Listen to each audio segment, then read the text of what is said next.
এমন আছে এই গল্পে যা বিশ্বের মানুষের কাছে প্রকাশ করা যায় না। শুধুমাত্র একজন আহত হামাস যোদ্ধাকে গাড়িতে লিফট দেওয়ার জন্য ফিলিস্তিনি একজন স্কুল শিক্ষিকা ইসরায়েলি জেলে বন্দী থাকা অবস্থায় যেভাবে অত্যাচার ও নির্যাতনের শিকার হয়, সেই সত্য যেন প্রকাশ না পায়, এই জন্য এই মুভিটি অনেক দেশেই ব্যান করে দেওয়া হয়েছে। আসসালামু আলাইকুম, ওয়েলকাম টু আরআই ফ্যাক্ট। আজকে আপনাদের একজন ফিলিস্তিনি মায়ের গল্প বলবো, যাকে কিনা বিনা অপরাধে ইসরায়েলি জেলে কাটাতে হয়েছিল 3000টি রাত। মুভির শুরু হয় একটি বৃষ্টিময় রাতকে দেখিয়ে, যেখানে ইসরায়েলি বর্বর সেনারা কয়েকজন ফিলিস্তিনি সাধারণ মানুষকে বন্দী করে নিয়ে যাচ্ছিল। এই বন্দীদের মাঝে লেয়াল নামের একজন স্কুল শিক্ষিকা ছিলেন। লেয়াল মূলত একজন আহত হামাস সৈন্যকে তার গাড়িতে করে লিফট দিয়েছিল, আর এই কারণেই তাকে গ্রেফতার করা হয়েছে। একজন পুলিশ অফিসার লেয়ালের কাছে সেই হামাস সৈন্যের পরিচয় জানতে চায়, কিন্তু লেয়াল তো তাকে চেনেই না, সে কিছুই বলতে পারে না। পরদিন কয়েকজন মহিলা পুলিশ অফিসার লেয়ালকে ভালোভাবে চেক করে এবং তার সাথে যাচ্ছে তাই খারাপ ব্যবহার করে।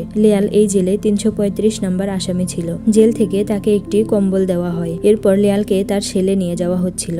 যাওয়ার পথে লেয়াল অনেক চিৎকারের আওয়াজ পায়। লেয়াল যে সেলে থাকবে সেখানে কেউই ফিলিস্তিনি নয়। সেখানকার মহিলাগুলো ছিল খুবই উগ্র, তারা নিজেদের মধ্যে মারামারি করছিল। এই মোটা মহিলার নাম রিচেল, আর এই গুন্ডা টাইপের মহিলাটির নাম হলো সুলোমিত। সুলোমিত লেয়ালের সাথে অনেক খারাপ ব্যবহার করতে থাকে। সে বলতে থাকে, তুই ফিলিস্তিনি তাই না? ফিলিস্তিনিদের ভাগ্যে অনেক খারাপ কিছু আছে। লেয়াল কিছুই বলতে পারে না, সে শুধু ভীতু দৃষ্টিতে তাকিয়ে থাকে। রিচেল সুলোমিতকে সেখান থেকে যেতে বলে, আর বলে, একে তো আমি দেখে নেব। সেদিন রাতের বেলা সবাই অনেক নেশা করছিল, আর লেয়াল এক কোণে বসেছিল। পরদিন সকালে সকল কয়েদিদের বাইরে ডাকা হচ্ছিল। লেয়াল ওই সেলে বসে বসেই সারা রাত কাটিয়েছিল। পুলিশ অফিসারদের কাছে লেয়াল শুধু সাহায্যই চাইতে থাকে, তার স্বামীকে যেন একটু খবর দেওয়া হয়, কিন্তু তারা শুধু তাকে ইগনোর করেই যাচ্ছিল। এরপর সবাইকে বাইরে বের করা হয়। এই জেলের এক পাশে ছিল পুরুষদের এবং অপর পাশে ছিল মহিলাদের জায়গা। লেয়াল এখনো পুলিশকে রিকোয়েস্ট করতেই থাকে। তাকে দেখে তার সেলের কয়েদিরা হাসাহাসি করতে থাকে। তখন সেখানে থাকা একজন মহিলা বলে, ওরা এমনি এমনি তোমার কথা শুনবে না, ওদের সাথে কোনো একটা ডিল করো। তখন তাকে একজন ঊর্ধ্বতন অফিসারের কাছে আনা হয়। সে তাকে বলে, আমাদের থেকে কিছু পেতে হলে তোমাকে আমাদের সাহায্য করতে হবে। সে লেয়ালকে দায়িত্ব দেয়, জেলবন্দীদের অনেকেই বাইরের দুনিয়ার সাথে যোগাযোগ রাখে। তারা কিভাবে যোগাযোগ করে এটা লেয়াল খুঁজে বের করবে এবং তাদেরকে বলবে। এরপরেই লেয়ালকে তার হাজবেন্ড ফরিদের সাথে দেখা করার সুযোগ দেওয়া হয়। ফরিদ বলে, আমি তোমাকে যেভাবেই হোক এখান থেকে বের করব, কিন্তু তার আগে তোমাকে নির্দোষ প্রমাণ করতে হবে। তার জন্য কোর্টে তোমাকে বলতে হবে যে ওই ছেলেটি তোমাকে ভয় দেখিয়েছিল। তখন লেয়াল বলে, কিন্তু ওই ছেলেটি তো আমাকে ভয় দেখায়নি। তার হাজবেন্ড বলে, এছাড়া আর কোনো উপায় নেই। এরপর লেয়াল তার ছেলে ফেরত আসলে সুলোমিত নামক সেই কয়েদিটা তার সাথে একটা সামান্য পেন্সিল নিয়ে ঝগড়া বাঁধিয়ে দেয়। ঝগড়ার এক পর্যায়ে মারামারি শুরু হলে একটা পুলিশ অফিসার এসে তাদেরকে থামায়। সুলোমিত পুলিশকে বলে, এই মেয়ে গোপনে ফিলিস্তিনিদের বার্তা পাঠায়। ব্যাস, এরপরেই লেয়ালকে একটি আলাদা অন্ধকার সেলে পাঠিয়ে দেওয়া হয়। ওই অন্ধকার সেলে লেয়ালের অনেক কষ্ট হচ্ছিল। সে চিৎকার করে কাঁদতে থাকে। কাঁদতে কাঁদতে সে বমিও করে দেয়। এটা দেখে তাকে জেলের ডাক্তারের কাছে নিয়ে যাওয়া হয়। ডাক্তার তাকে ভালো করে চেক করে বলে, আপনি কি জানতেন না যে আপনি মা হতে চলেছেন? আপনি প্রেগনেন্ট। লেয়াল এটা শুনে অবাক হয়ে যায়। সেখানে থাকা পুলিশ অফিসার বলে, জেলে কোনো বাচ্চার জন্ম দেওয়ার নিয়ম নেই, এটা নষ্ট করে ফেলো। কিন্তু ডাক্তার বলে, এখন আর সম্ভব নয়। লেয়ালকে আলাদা সেলে দিয়ে দাও, কারণ তার এখন বিশ্রামের প্রয়োজন। এরপর আমরা দেখতে পাই লেয়ালকে নতুন একটি সেলে নিয়ে যাওয়া হয়। এখানের সবাই ফিলিস্তিনি ছিল। লেয়ালকে দেখে রিহান নামের একজন এগিয়ে আসে। লেয়ালের এই নতুন সেলের সবাই অনেক বন্ধু সুলভ ছিল। রিহান লেয়ালকে সবার সাথে পরিচয় করিয়ে দেয়। একজনের নাম ছিল লিয়ালি, তার দুজন নাতিও এই জেলে বন্দী রয়েছে। এটা জামিলা এবং ইনি হচ্ছেন সানা। সানা একজন বিপ্লবী যোদ্ধা। তিনি ছিলেন লেবাননের, কিন্তু তিনি ফিলিস্তিনিদের হয়ে ইসরায়েলের বিরুদ্ধে যুদ্ধ করেছেন। তাই দীর্ঘ 15 বছর ধরে তিনি এই জেলে বন্দী হয়ে আছেন। সানা অনেকটা সন্দেহের চোখে লেয়ালকে বলে, তুমি ওই পুলিশ অফিসারের সাথে কি কথা বলছিলে, আর এখানে কেন এসেছো? রিহান তাকে চুপ করিয়ে দিয়ে লেয়ালকে বেডে বসায়। লেয়াল প্রথমবারের মতো এই জেলে বেডে শোয়ার জায়গা পেল। এরপর রাত হয়, চারদিকে শুনশান নীরবতা। এই কয়েকদিন কাঁদতে কাঁদতে লেয়ালের চোখের পানি শুকিয়ে গেছে। লেয়ালের সেলে থাকা সবাই সাংকেতিক ভাষা দিয়ে তাদের পরিবারের কাছে চিঠি লিখছিল। তারা পরিবারের কাছে বিভিন্ন প্রয়োজনীয় জিনিস চাচ্ছিল। দিনের বেলা তাদেরকে ইসরায়েলি সৈন্যদের জন্য পোশাক বানাতে হতো। তাদের একজন পোশাকের গোপন একটা জায়গায় লিখে দেয়, লাভ প্যালেস্টাইন, অর্থাৎ প্যালেস্টাইনের জন্য ভালোবাসা। এরপর আমরা লেয়ালকে সেই পুলিশ অফিসারের রুমে দেখতে পাই। পুলিশ অফিসার লেয়ালকে বলে, সময় কিন্তু চলে যাচ্ছে, তুমি কি সিদ্ধান্ত নিলে? তুমি কি বাচ্চা নষ্ট করবে? তখন লেয়াল বলে, আমি আমার স্বামীর অনুমতি ছাড়া কিছুই বলতে পারবো না। তখন অফিসারটি লিয়ালের দিকে টেলিফোন এগিয়ে দেয়। লিয়াল তার হাজবেন্ডের কাছে কল দিয়ে তার প্রেগন্যান্সির কথা জানায়, কিন্তু অপর পাশে তার হাজবেন্ড চুপ করে থাকে। লিয়াল বলে, তুমি চুপ করে থেকো না, কিছু একটা বলো, কিন্তু অপর পাশ থেকে তেমন কোনো সাড়া পায় না। পরের দৃশ্যে আমরা দেখি পুলিশ লিয়ালদের সেলে সার্চ করছে, কারণ আমরা তো জানি লিয়াল ইনফরমেশন দেওয়ার মাধ্যমেই তার স্বামীর সাথে যোগাযোগ করার সুযোগ পেয়েছিল। খোঁজাখুঁজির এক পর্যায়ে পুলিশ জামিলার বেডে সেই ছোট ছোট কাগজগুলো পায়। সে জামিলাকে জিজ্ঞেস করে এগুলো কি। সে জামিলাকে এগুলো পড়ে শোনাতে বলে, কিন্তু জামিলা কিছুতেই মুখ খোলে না। জামিলাকে রিমান্ডের জন্য নিয়ে যাওয়া হয়। সবাই অনেক বাধা দেওয়ার চেষ্টা করে, কিন্তু কোনো কাজ হয় না। তখন সানা লিয়ালকে বলে, এই কাজের জন্যই তো তুমি তোমার স্বামীর সাথে কথা বলার সুযোগ পেয়েছো, তাই না? সে লিয়ালকে মারতেই যাচ্ছিল, তখন বাকিরা তাকে বাধা দিয়ে বলে লিয়াল প্রেগনেন্ট। হাতে একটা কাচের টুকরো থাকায় লিয়াল হাতে ব্যথা পেয়েছিল, তাই তাকে আবার জেলের হসপিটালে আনা হয়। সেখানে আয়মান নামের একজন তার সেবা করছিল। সে লিয়ালকে বলে তার কোনো কিছুর প্রয়োজন হলে যেন তাকে জানায়। এদিকে জামিলার রিমান্ডে থেকে বের হয়েছে, তাকে দেখেই বোঝা যাচ্ছে তার উপর দিয়ে কি ঝড় গেছে। একদিন দুপুরে খাওয়ার সময় রিচেল নামের ওই মোটা মহিলাটি সানাকে ফিলিস্তিনি কুকুর বলায় সানা অনেক রেগে যায়। সে তার কথার উত্তর দিলেই সেখানে একটা ঝামেলা বেঁধে যায়। এরপর খাবার ছোড়াছুড়ি শুরু হয়ে যায়। পুলিশ অফিসার ঝামেলা থামাতে এসে উল্টো সানাকেই অপমান করতে থাকে। পরদিন লিয়ালকে কোর্টে তোলা হবে, তাই তার আইনজীবী তার সাথে দেখা করতে আসে এবং কি কি বলতে হবে তা শিখিয়ে দেয়। পরদিন যথারীতি কোর্ট শুরু হয়। সেই ফিলিস্তিনি যোদ্ধাটাকে হাজির করা হয়। এটি সেই ছেলেটিই ছিল। লিয়াল তাকে দেখেই চিনতে পারে। বিচারক লিয়ালকে জিজ্ঞেস করে, আপনি ভালো করে দেখে বলুন তো, এই ছেলেটিই কি আপনাকে সেদিন ভয় দেখিয়েছিল? লিয়াল তখন ভাবে, আমার চেয়ে এই ছেলেটিকেই ফিলিস্তিনের বেশি প্রয়োজন, তাই সে নিজের মুক্তি বিসর্জন দিয়ে দেয়। লিয়াল না বলে। তখন ছেলেটিকে সেখান থেকে নিয়ে যাওয়া হয়, আর বিচারক লিয়ালকে 8 বছরের সাজা শোনায়। লিয়াল এই জেলখানাকে নিজের ঠিকানা হিসেবে মেনে নিয়েছে। পরদিন ছিল বন্দীদের সাথে পরিবারের দেখা করার দিন। লিয়ালের হাজবেন্ড তার সাথে দেখা করতে এসেছিল। সে বলে ইসরায়েলিরা তাদের বাড়ি ধ্বংস করে দিয়েছে, সে মিশরে চলে যাবে এবং সেখানেই নতুন জীবন শুরু করবে। সে লিয়ালকে বলে, তুমি কি বাচ্চাটা নষ্ট করে দিয়েছো? লিয়াল বলে, না, আমি আমার বাচ্চাকে এখানেই জন্ম দেব। লিয়ালের হাজবেন্ড বলে, তুমি কি পাগল হয়ে গেছো? তুমি এখানে কিভাবে বাচ্চার জন্ম দেবে? তখন লিয়াল বলে, আমাকে আর আমার বাচ্চাকে নিয়ে তোমায় ভাবতে হবে না, তুমি তোমার নতুন জীবন নিয়ে সুখে থাকো। এভাবে এই জেলখানায় লিয়ালের দিনগুলো কাটতে থাকে। অনেক দিন পার হয়ে যায়। একদিন জামিলা অনেকগুলো চিঠি নিয়ে দৌড়ে সেলের মধ্যে আসে। তাদের পরিবারের কাছ থেকে চিঠিগুলো এসেছিল। লিয়ালের কাছে যে চিঠিগুলো আসে সেগুলো তার স্কুলের বাচ্চারা লিখেছে। তারা লিয়ালকে অনেক মিস করছে। পরদিন লিয়ালের সেই উকিল লিয়ালের জন্য কিছু বই নিয়ে আসে। উকিল ওই পুলিশ অফিসারকে অনেক রিকোয়েস্ট করে, মেয়েটা প্রেগনেন্ট, ওর প্রতি একটু তো সদয় হও। পুলিশ অফিসারটি অনেক রেগে যায়। সে বলে, ওদের জন্য কোনো মানবতা নেই, তোমার যদি এতই দরদ হয় তাহলে ওদের সাথে তোমাকেও জেলে ঢুকিয়ে দেই। উকিল মহিলাটি অপমানিত হয়ে সেখান থেকে চলে যায়। আরও বেশ কিছুদিন কেটে যায়। সানা নামের ওই মহিলাটি লিয়ালদের সবাইকে একটি বিপ্লবী গল্প পড়ে শোনাচ্ছিল, আর সবাই মুগ্ধ হয়ে সেই গল্পটি শুনছিল। গল্প শেষ হলে জামিলা তার কণ্ঠে একটি গান গেয়ে ওঠে। এটা তাদের সবার প্রিয় গান।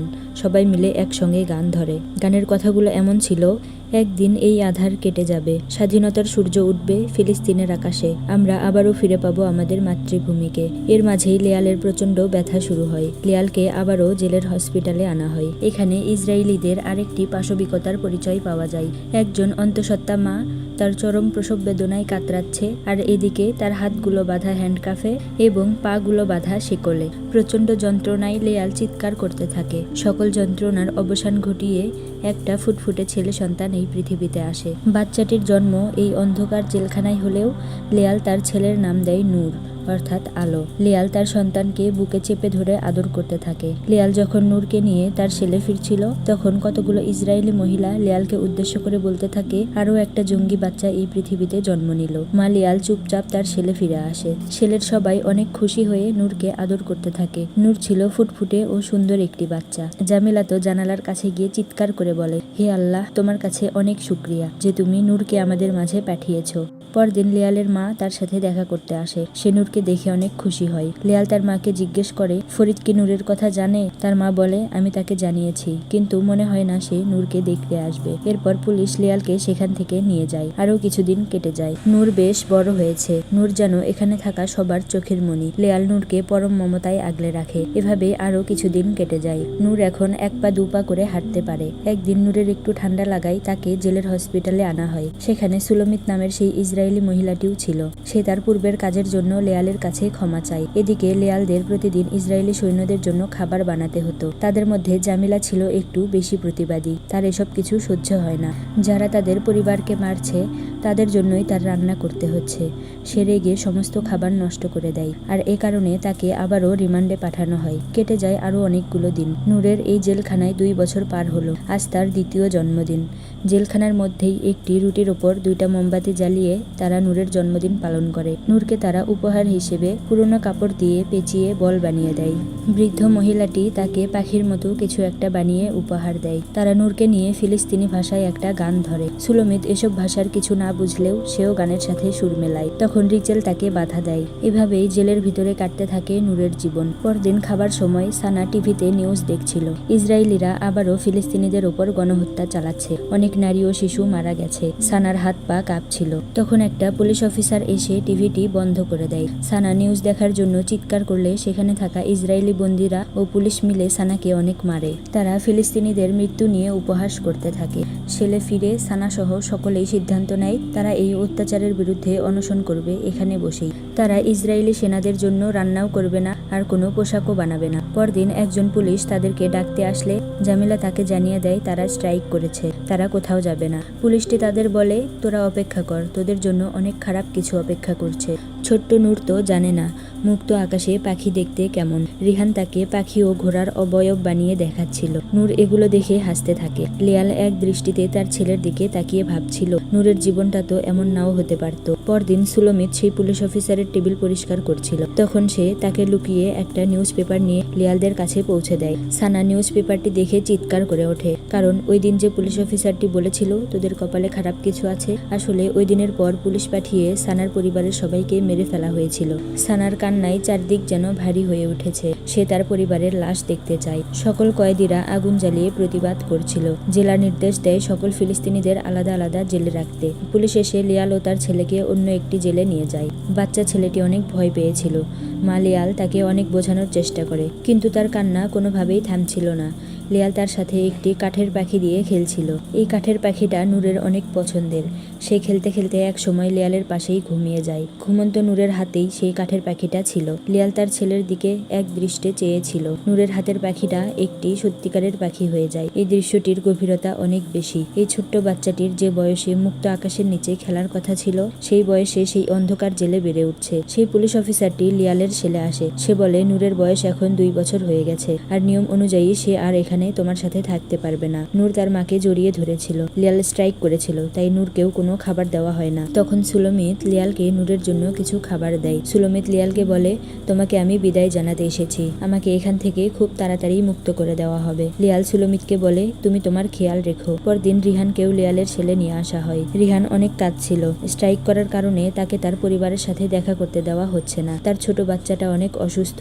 রিহান লিয়ালকে বোঝায়, আমরা মারা স্ট্রাইক করতে পারবো না। পরদিন তারা স্ট্রাইক ভেঙে কাজে যায়। লিয়াল তার বাচ্চাকে দেয়ালে ছবি এঁকে শেখাচ্ছিল, এটাকে ঘর বলে, এভাবে বৃষ্টি হয়, এভাবে ঘরের মধ্যে পরিবারের সবাই মিলে সুখে শান্তিতে থাকা যায়। ছোট্ট নূর তো জানে না বাইরের পরিবেশ কেমন হয়, ঘর দেখতে কেমন হয়। এদিকে অনেকদিন পর ফরিদ লিয়ালের সাথে দেখা করতে আসে। ফরিদ এই প্রথম তার ছেলেকে দেখলো। সে নূরের জন্য একটা খেলনার রোবট নিয়ে এসেছে। নূর এটা দেখে অনেক খুশি হয়, কিন্তু লিয়াল রেগে জিজ্ঞেস করে, তুমি এখানে কেন এসেছো? ফরিদ বলে, আমি তোমাদেরকে ভালোবাসি। লিয়াল বলে, এই 2 বছরে তো একটা চিঠিও লেখনি, ছেলে হয়েছে জেনেও দেখতে আসনি। এখন আমার আর আমার বাচ্চার তোমাকে প্রয়োজন নেই। লিয়াল আবারও নিজে থেকে স্ট্রাইক করার সিদ্ধান্ত নেয়। সে তার পাশের ছেলে জানিয়ে দেয়। লিয়াল তার ছেলেকে দেয়ালে হাঁসের ছবি এঁকে দেখাচ্ছিল, এটা তুমি আর এটা তোমার বাবা। বাবা তোমাকে খাইয়ে দেবে, ঘুম পাড়িয়ে দেবে। আর দূরে যে হাঁসটাকে দেখছো, এটা আমি। আমার ধীরে ধীরে সাঁতার কেটে তোমার কাছে আসতে অনেক সময় লাগবে। লিয়াল আসলে বুঝে গিয়েছিল স্ট্রাইক করার কারণে তার ছেলেকে তাড়াতাড়ি তার কাছ থেকে নিয়ে যাওয়া হবে। তাই লিয়াল তার ছেলেকে বাইরের পরিবেশ সম্পর্কে কিছুটা ধারণা দিচ্ছিল। পরদিন সেই দিনটা চলেই আসে। কয়েকজন পুলিশ অফিসার এসে লিয়ালকে বলে সে যেন তার ছেলেকে তাদের কাছে দিয়ে দেয়। নূর অনেক চিৎকার করতে থাকে। সে তার মাকে শক্ত করে জড়িয়ে ধরে থাকে, কিন্তু বর্বর ইসরায়েলিগুলো একজন মায়ের কাছ থেকে তার সন্তানকে কেড়ে নিয়ে যায়। নূরের চিৎকারে চারদিক ভারী হয়ে যায়। লিয়ালও জেলের দরজা ধরে কাঁদতে থাকে। সর্বশেষ নূর মা বলে জোরে একটি চিৎকার দেয়। তার চিৎকারের আওয়াজ আওয়াজ অসহায় লিয়ালের কান্নার সঙ্গে মিলিয়ে যায়। লিয়াল তার ছেলের একটি জামা ধরে কাঁদতে থাকে।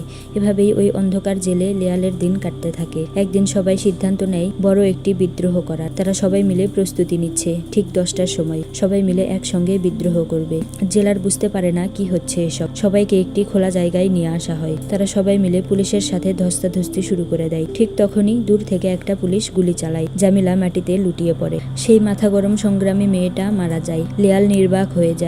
পুলিশ এসে টেনে হিচড়ে জামিলার লাশটা বাইরে নিয়ে যায়।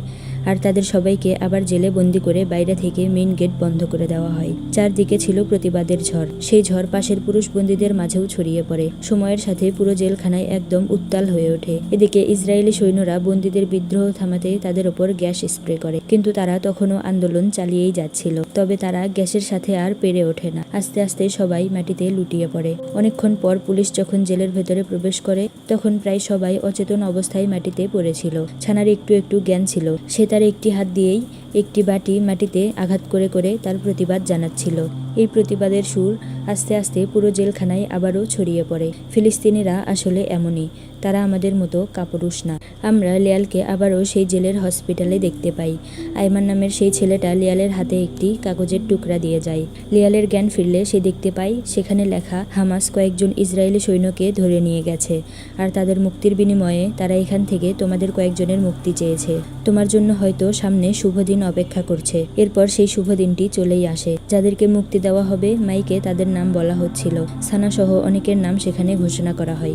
কিন্তু সেখানে লিয়ালের নাম ছিল না। অনেকের মুক্তি হলেও লিয়াল এই জেলখানাতেই পড়ে থাকে। সানা যাওয়ার সময় লিয়ালের কাছ থেকে অশ্রু ভেজা চোখে বিদায় নিতে আসে। এই জেলখানায় লিয়ালের শুরু হয় একাকিত্বের জীবন। সে এখন সানার মতো করে নতুন বন্দীদের বই পড়ে শোনায়, স্বাধীনতার স্বপ্ন দেখায়। তার ছেলের সঙ্গে আঁকা দেয়ালের সেই ছবিগুলোও সেভাবেই রয়েছে। এর সাথে অনেক কিছু যোগ করেছে লিয়াল। সময়ের সাথে সাথে লিয়ালের মুক্তির দিনও কাছে চলে আসছিল। আর অবশেষে লিয়ালের জীবনে শেষ হয় এই অন্ধকার জেলের 3000তম রাত। লিয়াল মুক্তি পেয়েছে। সে বাইরে এসে বুক ভরে শ্বাস নেয়। দূর থেকে তার ছেলে নূর মা বলে ডাক দেয়। লিয়াল দৌড়ে তার ছেলের কাছে যায়। সে তার ছেলেকে এতটা বছর পর জড়িয়ে ধরেছে। আর এভাবেই একজন ফিলিস্তিনি মায়ের মুক্তির আনন্দের মধ্য দিয়ে শেষ হয় আজকের এই মুভিটি। 1948 সালের পর থেকে এখন পর্যন্ত 7 লাখেরও বেশি নিরীহ ফিলিস্তিনিদের বন্দী করে রেখেছে ইসরায়েলি বর্বর সেনারা। 1983 সালের নভেম্বর মাসে 6 জন ইসরায়েলি বন্দী সেনার মুক্তির বিনিময়ে 4765 জন নিরীহ ফিলিস্তিনিকে মুক্ত করা হয়েছিল। আর এগুলো সেই সময়ের সত্যিকারের ফুটেজ। এই গল্পে সেই হাজারো ফিলিস্তিনিদের মাঝে একটি সত্য গল্প তুলে ধরা হয়েছে। তো সবাই ভালো থাকবেন এবং ফিলিস্তিনিদের জন্য দোয়া করবেন যেন তারা নিজেদের অধিকার আদায় করতে পারে।